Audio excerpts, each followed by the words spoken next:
Hi.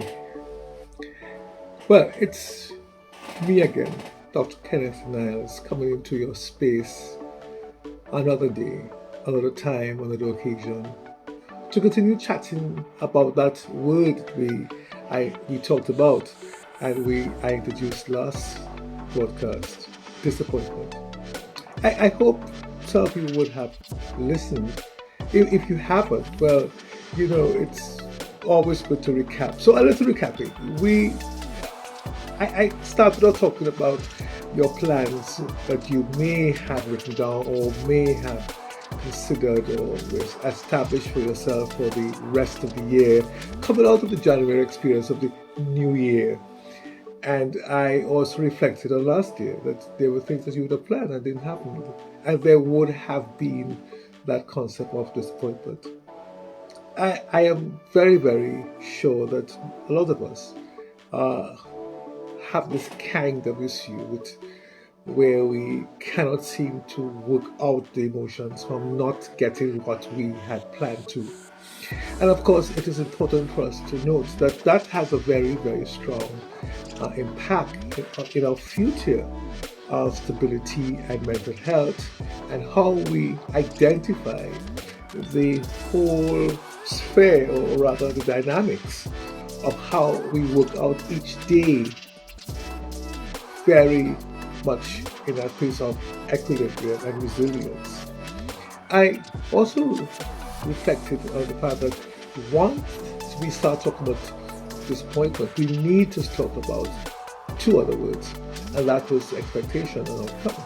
How do we separate those? We can't, because the reason why there's a disappointment is because we have a problem with the expectation, where the outcome was not the same as the expectation.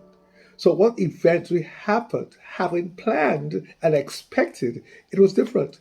And that threw you into mess. So that we talked about the fact that yes, we are going through our day with joy, and we are going through our day with trust, and we are relating and interrelating, and bah, wow, the news comes, the phone ring, the person appears, you get the bad news, or you get the news that is so different from, and it puts you to that place where you are totally in a place of wow, shock.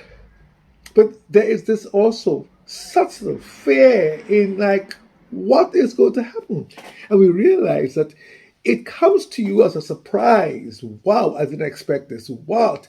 I didn't expect this to happen. What's going on here now? But yet, with that surprise, there is certainly the issue of the shock, and the cause that comes from that is that disgust, which begins now to encourage the anger. You are upset, vexed. We can have other synonyms for that, but you are definitely angry. And then we talked a bit about that, and we talked now about the anticipation of the what is going to happen. Where are we here? What's next? How are we going to continue life? Because maybe it was that check, or maybe it was that plan, or that particular ticket, or that job interview that I had and I expected because I felt I aced it. Disappointment. I didn't get it. Angry. But I want to go a little further and look at the whole issue of being annoyed. Now, the annoyance is not doesn't come when and we spoke a little bit about this too last broadcast. It's not so much that I am annoyed, because right now I'm angry. But what happens with me is that when I get a phone call or somebody else calls to ask me, "Did you get through?" And you what? You didn't get through? Oh my God! That begins to encourage this annoyance, because it's like I don't want to hear this anymore. Why is everybody calling me? But they must call you because they knew about the plan. They knew about the forecast. They knew that you were going to do something. and you were planning too, and this was very important. And now they're calling to find out, not some of them not knowing the news, but they're calling to find, did you get through? And then you are annoyed at all that activity. And that is real, because what is happening here, very subtly, is that you are being pushed into grief, because you are going to begin to mourn that loss, the loss of not getting a job, the loss of not having the check, the loss of not getting money, the loss of not meeting this person, the loss. It's a gap there that you're suddenly faced with. How do I work that? And so that I am now pushed into a space where I have now to grapple with things that I do not know how and why and for what is. And I am going to have to try to put the pieces too, even though I may have had a plan B or C. The shock of not having the A really pushes you into another space. As I say that, I reflect on the examination results of in many countries where from primary school to secondary school within the Caribbean. And I'm talking about that, yes. Some of us call it common entrance test. There's all kinds of other terms. But that expectation of the first choice, you know, first choice. And then you get third choice. Disappointment. Disappointment. It's real, not just from the student's perspective, but also from the parent's perspective. What are we having here? My child should not have done this. My child did better. And I hear about somebody else's child. So we continue to encourage annoyance by what we hear from the outside about somebody else. And that aggravates and that continues to create these negative emotions. But then let's also take this certificate of the CSEC, Caribbean Secondary School Examination Council, CSEC, where we have the people who are in fifth form taking these exams to go further on to whether it is a higher tertiary education or what we call CAPE. I didn't get my 5 subjects. I didn't get the 7. Oh, and I didn't get all ones. Oh, I didn't get all A's in my profile. So I didn't get the all. And there's all kinds of I did not get that continues to we struggle with. So we're not just talking here about adults. We are talking here general about people, children, teenagers, young adults, elderly, who didn't get a pension. Let me tell you something, disappointment reigns daily in lives. There is hardly a space where there is not a disappointment. There's hardly. And I could get into more graphics in terms of even in the home, where you come home through that door and you open that door and say, what to eat? You already had an expectation. Maybe I'd have a pilaf for us in the Caribbean, a cook up with rice and peas, or maybe I'd have some macaroni and cheese or macaroni and pie, or I want some, and I don't get it. Disappointed. I come into the house and it's in a mess. The children have been there. Nobody had the initiative of sweeping, cleaning, packing. And if you go to the kitchen, oh my gosh, for some of us parents, the kitchen really has a lot of disappointments in it. And you're waiting to have this meal, and your spouse, your significant other hasn't come home yet, and you have to eat alone. Wait a minute, we are riddled with disappointment. Even though, hey, the time that child ain't come home yet, she hasn't come home yet. I thought you were coming home earlier. So I want us to realize that we are not talking about a word that is vague, that has some kind of euphemism there that you can't seem to find it. No, we are talking about a word that is real, very real, to our very daily experiences. We beat ourselves up. Let me shift a little bit and talk about this a little bit, coming down to where the rubber meets the road. May I say, we beat up ourselves about not remembering, and why did I do this, and I should have known better, and I had seen red flags and I didn't take the red flags, and how could this happen to me? I did my best. Those people don't know what they're losing, and oh my goodness, we go on, we rant and rant. And these children, because there is no consciousness, there is no preparation for the negativity, there is no preparation for you hearing no, or you hearing differently from. We don't prepare for that. We don't sit down and talk about if I don't get it, because everybody is very, very assured of what they are going to be getting and what they are going to be experiencing, because that's the plan. That's the plan. I did my best. I expect to get an A. I did my best. I expect to get a job. I did my best. I have a spouse.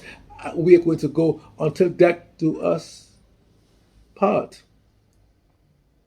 Disappointment. So we have to learn how to live for our tomorrows, how to live for our next years, how to live. You know, you might think I'm ranting here, but I just want to cover some bases for us to understand that this is a real word. It may throw the topic off, but I'm not veering from the topic here. But this illustration, especially for us who are married, I say us because I am, are anniversaries. We look forward to them. But what happens? We don't always find them. They may end after two, they may end after one, they may end after 10. Some people end after 30. Because there's some disappointment within the space of our experiences, our living, that we cannot learn how to amend. And may I use the word reconcile? So that we find ourselves gaping and we find ourselves frustrated, we find ourselves in a place where we decide not to take the challenge of change, to work out of us the disappointment, to re-establish the assurances that we would have had previous to the surprise, shock, news. So that we have to work out those contexts. And I dare so. We are full of emotion. So that there is the context of the annoyance, yes, we talked about that. We are aggravated in terms of now trying to find new thought patterns, new plans. How do I do this? Some of us do not want to think anymore. We are fed up. So we become frustrated. And so therefore we do not want to attempt the second chance or the second opportunity. And so that's important. And some of us get upset so much that we become aggressive, we become anxious. We begin to hit out and say things to people and accuse. And we are derailed from being that happy, joyful, trusted person prior to that news that was negative and, of course, devastating. Therefore, it's important for us to realize that how do I work out? How do I work that out? How do I define where I'm going? How do I recalibrate and come out of that disappointment, emotion, negative, continuing to be aggravated, frustrated, vexed, angry? How do we? Okay, put a pause there. Let's go back to those two other words. Expectation, outcome. Wow. So the expectation is not equal to the outcome. And so that disappointment. Now, I have a new outcome. That means there's a new reality. How do I work with that? What? Yes, I did. Yes, I said that. Oh, I know he was saying what. Yes, I said that. I said, let's work with this outcome. How do you work with failure? How do you work with different news? How do you work with, and that's the key thing about redefining our emotions, and establishing where we are at and how we are at. We have to work out very, very needfully, and I say that needful. What's next? So let's get an example. You get turned down at a job. How do you work with two things? One, no job, and how do you work with the negative report of the agency? And that's part of the whole process of us realigning ourselves positively to our future. So I have to realize I still don't have no job. So let's not quibble about that. Let's accept I have no job. The reasons why I didn't get a job may be important for us to reassess. So that when I do apply again for another job, there can be different approaches that I may be much more successful than I was the first time. So I have to learn to work with that new outcome. What about if I go I have a party to go to, let's say a wedding, and I go and get my dress from the seamstress or the needleworker, and I am short of time, and I put the dress on, it just doesn't fit. How do I work with this dress that does not fit? And what do I do next in order to continue my joyful day? So how do I move out of the expectation? Do I want of the new, sorry? How do I work out of the disappointment? How do I do that? How do I work with the disappointment of the job? Now, one of the things that we can do, and we do often, I shouldn't say we can do, I should say one of the things we do, is that we nurse. Nurse. We nurse the situation. We nurse. So we there going down. And how do I know we nurse it? Because we rehearse it. So as you rehearse it, you nurse it. Boy, look what I did. I did my best. And look what they did. They reject me. Girl, boy, man. And we begin to rehearse and rehearse. And all we're doing is just rehearsing the negative emotions. We're actually not dealing with the activity that is now new to us. We just rehearsed it an emotion, a feeling, so things. Because see, if we are looking at the newness, okay, let's take the garment. If it doesn't fit, can it be adjusted? Then, how much time? Are we going to peaceably and peacefully address this new garment that we all the time? Yes, there's time, but if you are making a decision, you need to understand this is about time. This is about a decision that is going to help you overcome the emotions of the disappointment and bring you back in alignment of those emotions you had before the disappointment.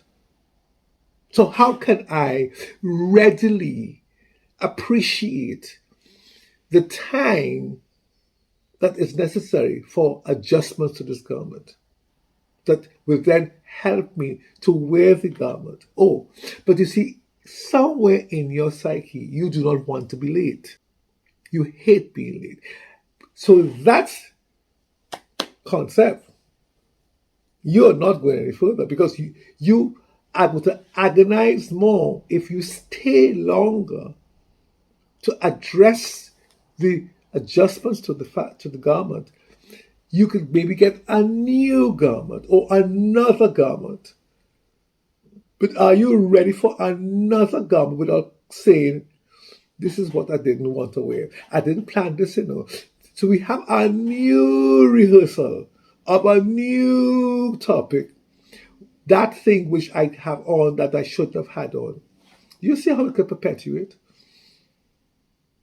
So that there's another disappointment that you are now rehearsing and nursing about not being able to wear what you thought you should wear, knowing that you couldn't wear it before because it was not made properly. So we can perpetuate by rehearsing and nursing the negative emotions rather than assessing the issue of the disappointment. And I want us to see today all this has to do with emotions, the issues of anger and frustration. You understand the feeling obnoxious, the vex, the anxiety. All those are emotions that we need to address in terms of how we go forward. I have already very subtly brought in a means of addressing the anxiety, which is tied into time. Whatever the situation has been, time is really an important matter. So whether it's a job that you didn't get, or the money you didn't get, or the dress or the garment that wasn't made properly, it has to do with a connection to a time factor, which creates that pressure. What am I going to do? Look what happened to me now. And push back. So I see myself not attaining as I go along. So I can't even go to the party or the function happily unless I realign myself to say, I am beautifully adorned. And you are comfortable and content with this garment that you have on. If you're not, there's going to be the rehearsal. So that again, I'm saying to you, and I bring that like, well, I just push that in there, content and happy about what you are now doing. You have agreed. So that's the key word there. Are we agreeing? Are we agreeing with the new outcome, which is not in line with your expectation? Are we? Are we willing to agree? And so it's important for you to find that willingness to agree that what we have now is what I have to work with. I can't work with the expectation I had. It has not been realized. So how do I work with that? And so that we need to look at that. And I want to, in our next broadcast, we will begin to see how to continue treating with the emotions of the disappointment. But I hope today just gives you a broad spectrum of the realities that are around you, the agonies that are there, and of course, working with public friends and family, relatives, etc., who continually investigate, and that creates its own annoyance, and that has its own emotions, and you wish you hadn't heard, and don't harass me. And so you see there's a continuum of issues. But I want you to know that what we have to do is to work out what the agreement that this is so. We have to agree that, hey, I didn't get the interview. The garment was spoiled. I didn't get the money. You hear me? I didn't get the food I wanted. So I learn how to realign. And that actually tells me I have a new expectation. Because now I'm aligned into something that is going to happen. So I am going to work with what I have as the outcome of this new expectation. Let's say, okay, I agree I will eat. Expect to eat what? This. Which is not what I thought I should have eaten. Or I'm going to wear this garment. Not the garment I had planned to, but the new. So I have to learn to work this difference happily, joyfully, so I can continue forward and enjoy life. So until next time, we are going to work on that. The expectations that brings different outcome, that creates disappointment, that makes us come into that place of negative emotions, we are going to be starting to work differently so as to maintain the equilibrium and homeostasis in our lives. Dr. Niles, signing off today. And remember, it's a new day for a new way. God bless you.